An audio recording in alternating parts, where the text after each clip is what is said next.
Good morning, good morning, good morning. This is Melissa with Origins of Peace. I hope you're having a fantastic morning. So, it's been a few days since my last recording, and I knew I needed to get on here and get back to business.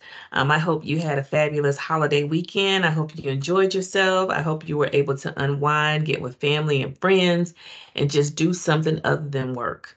I did work a little bit, I will confess, but I did take some time for myself just to unwind a bit.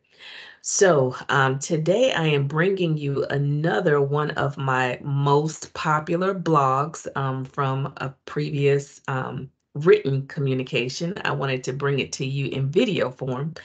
And this morning we'll be talking about the value of fairness. I'll discuss how you can exhibit fairness in your work life today. We will say a prayer to help bring in that fairness and to make sure that we are being just and fair in our dealings and that we are also the recipient of fairness as well. I'll give you a couple of self-care tips for today, and then we'll finish up with some professional goals that can help you be fair in your work relationships. So let's go ahead and get started. So, does everyone know what the value of fairness is? What is fairness and what does it mean? So, exhibiting the value of fairness at work just means that you encourage mutual respect among your team members, your fellow colleagues, anyone that you have those professional dealings with. You just want to make sure that the playing field is fair for everyone.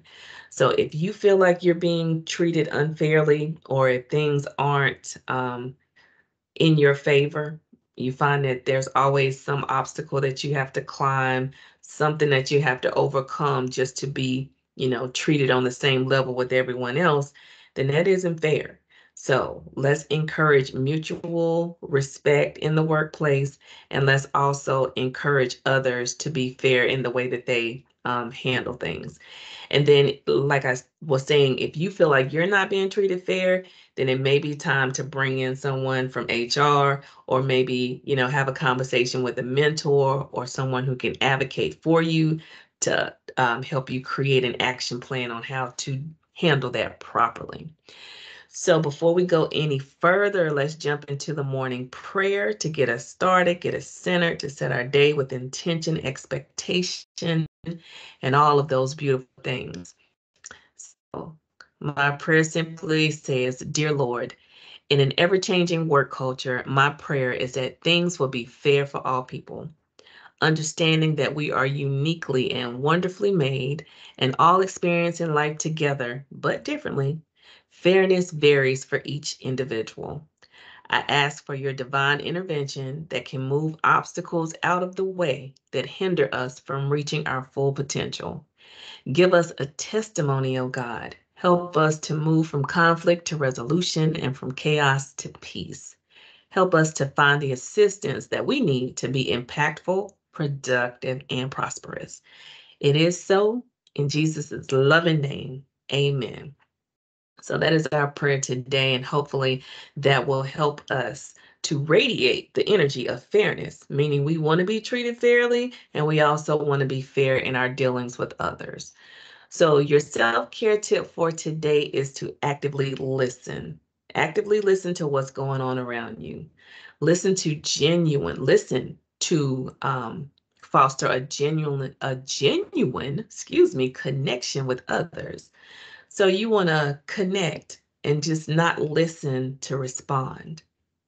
Alleviate some of the pressure of, being that person that's the problem solver, the superhero at work. Alleviate some of the pressure of those things just by actively listening. Sometimes people just want to connect with you.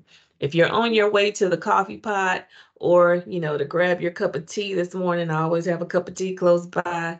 Take a minute, just, hang out there just for an extra minute or two. Say good morning. And don't just you know, say good morning just to check something off of your list. Say good morning and ask people how are they doing? How was your night? How was your drive in? How are you feeling today? Just give people a moment of your time so that they can center themselves and that they can show up, as a better version of themselves than they initially thought that they would be on today. Those few moments that we steal away in the break room, at the coffee pot, on Zoom, on Teams, those few moments where we steal away and just have an opportunity to genuinely connect with people is when we make those real connections and that we're able to get past a surface relationship. So actively listen. Make sure you're asking those questions that can really connect to someone's heart, to their emotions. It doesn't take a lot, and it doesn't have to be a long, in-depth conversation, but sometimes people just need to know that they are cared about, they are thought of, and it would be a great way to start your day. All right. So with that, I'm going to give you just a couple of things to think about today as you go through your workday. So a professional goal that you can attain, strive to attain today is to be transparent in your business processes and eliminate any unfair practices. I don't know about you, but I know how it feels to be on the receiving end of an unfair practice or an unfair process. So, be transparent. Try to eliminate the things that hinder people, that cause them strife, that causes conflict and chaos. If there's something within a business process that signals out one group as opposed to the next. And you may want to think about how to improve that process, how to be more sensitive, how to be more culturally sensitive to a certain group that may be negatively impacted by the way that you're choosing to do business or to handle certain situations. And if you need more in-depth conversation about that, let me know because I am a certified process um, improvement specialist. So we can talk about that and just make sure that you're on the up and up with your business processes. So things that you can do to create that transparent environment is to model behaviors that set the tone for your business, for your team, for your day. So that means practicing healthy work habits. Make sure that you know when to cut it off. Like when is enough work, right? Like when is have you set a measurement in place? Like this is what success means in this situation. This is what success, how success is defined with this particular project. Take some time to do that and just create those parameters so that you're not overworking yourself, overthinking, overstressing, being overburdened, doing that to you and your team because it can lead to some long-term detrimental behaviors. So, be proactive and think about those things. And then intentionally collaborate with others as often as possible. Use opportunities to use work opportunities to get to know people better. If there's someone who has a certain expertise in an area that you don't, hey, reach out and ask if you can set up a quick, 20 or 30-minute Zoom call, or if you can, just have a few minutes of their time to get their input and hopefully collaborate on a project to make it easier. It's worth a shot. You never know. And then finally, express positive communication in your tone, words, and action. So if you want to be treated fairly and you want others to treat you fairly, check your tone, check how you're communicating. How is your voice? Are you coming off harsh and stern and maybe as a know-it-all, or does your tone welcome people in to your circle? Does it attract people and make them want to engage with you? So check your tone. And then one bonus tip to get you started today is that I know last week I shared, I've been having this ongoing Achilles injury that I am dealing with.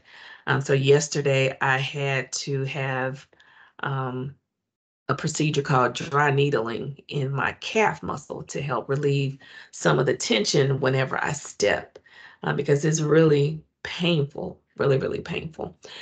So the purpose of that procedure was to help just relieve some of the stress and some of the tension, um, when I take that step, like I said. So I know last week that I talked about a warning that I had got on my phone that said my walk was unsteady and that I was at risk of falling.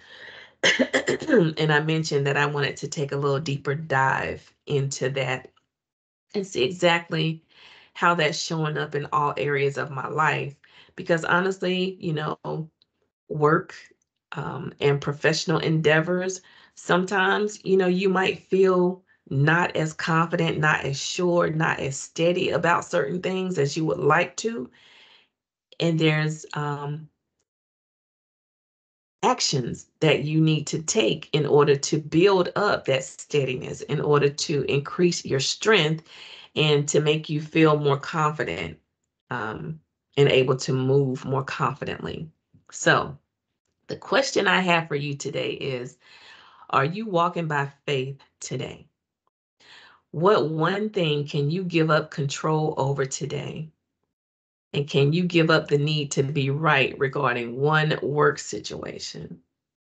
What will it take for you to trust that all things are working together for your good? Now, I'm asking you these questions, but I'm asking me these questions as well.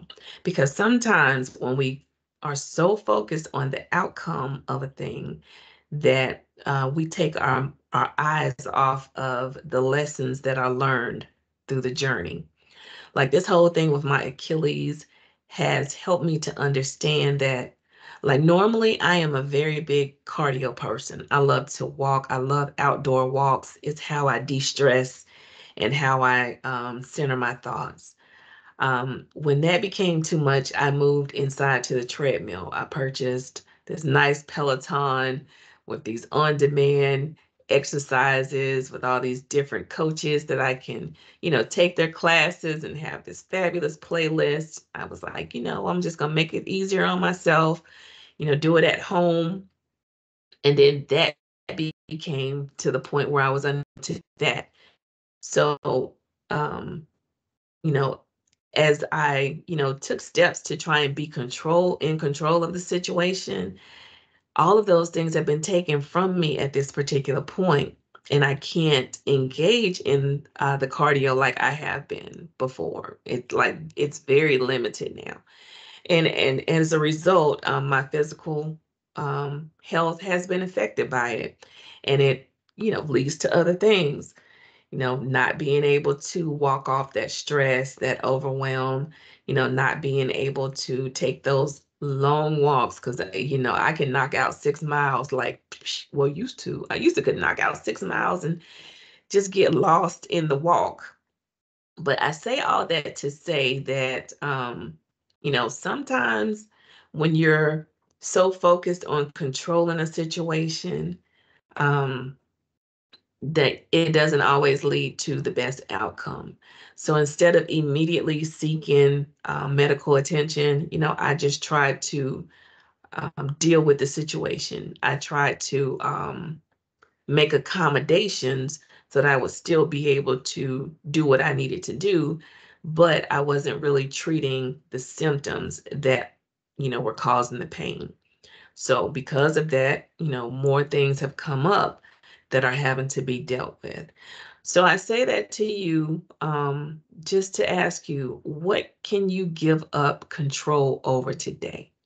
Understanding the principle that all things work together for your good and knowing in the end that, God has the final say and that whatever God has ordained for you, you will not miss that. So what can you take your hands off of and allow God to work? What can you do this in? Where? Where can you put less of yourself and more of God? All right, so that's my question for you today. My question for me as well. So I'm going to leave you with that. I hope this helps you start your day with purpose, intention, peace, all of those great things. And I will see you back here tomorrow, right? So have a fabulous day. Remember to practice fairness and remember to expect fairness in everything that you do. I love you for real. Best always. Peace.